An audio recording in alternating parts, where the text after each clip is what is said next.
Now let's take a look at how people used to keep up the magical festive spirit years before fake snow and glamour were invented. The 2 festive weeks after the New Year are traditionally time for masquerades, carnivals and carol singing. But there's another Russian custom particular to the season, which offers a look into the future. Vladimir Andrianov discovers how the tradition is being kept alive.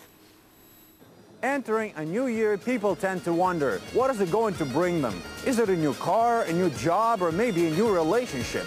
Statistics show there are 40% of men in Russia and 60% women.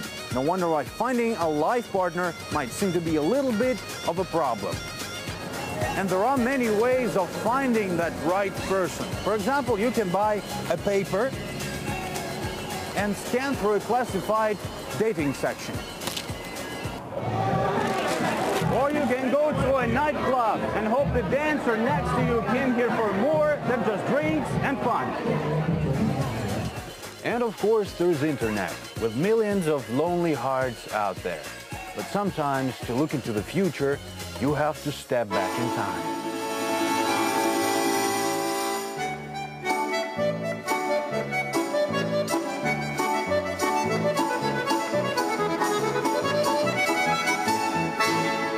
That's where old pagan tradition come in handy.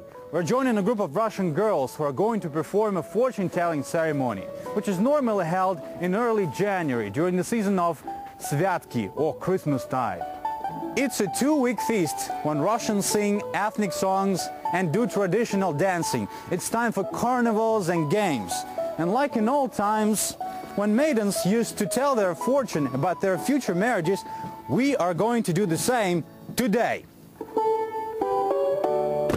Unfortunately for men, only women are allowed. An old legend said that during Svyatki, the spirits and ghosts were among the living. You could ask them all kinds of questions about your future, with only one condition. You had to shed everything that protects you, such as belts and rings. To do this shadow fortune-telling, one has to crumple up an old newspaper, place it on a plate and set it on fire. The shadow of the ashes reflected on the wall might show you your future beloved. Here is my prince on a white horse. It does look like a rider. This next ceremony requires a lot of candles. You have to light one of them, and after a short while pour the melted wax into a pot filled with water. The fortune-telling starts when the wax hardens. If you see something resembling a house, it means you will get married or acquire some property. If what you see looks like a tree, it all depends upon where its branches are pointing. If they are pointing down, you are in trouble. But if they are directed upwards, prepare for joy and happiness. But what is the explanation when you see something else? It looks like an alien from that horror sci-fi movie. Which part of the movie? Mirror, mirror on the wall, who's the prettiest of them all? Well, this mirror doesn't work exactly like that. Mirror fortune-telling can turn out to be the scariest of all. Because if you're lucky enough, My dear, come to me for dinner. you might see the reflection of your future sweetheart, which to many might come as a shock. You wouldn't believe it. I've just seen Roman Abramovich. This last ritual is held outside in the cold.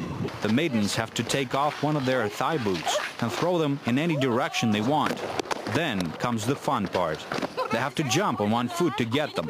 Legend has it that where the boot's toe points is where your future husband lives. My boot points at my house. No marriage this year. And you're going to get married.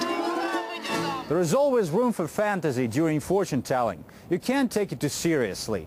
Besides, all the symbols and signs are sometimes very hard to interpret.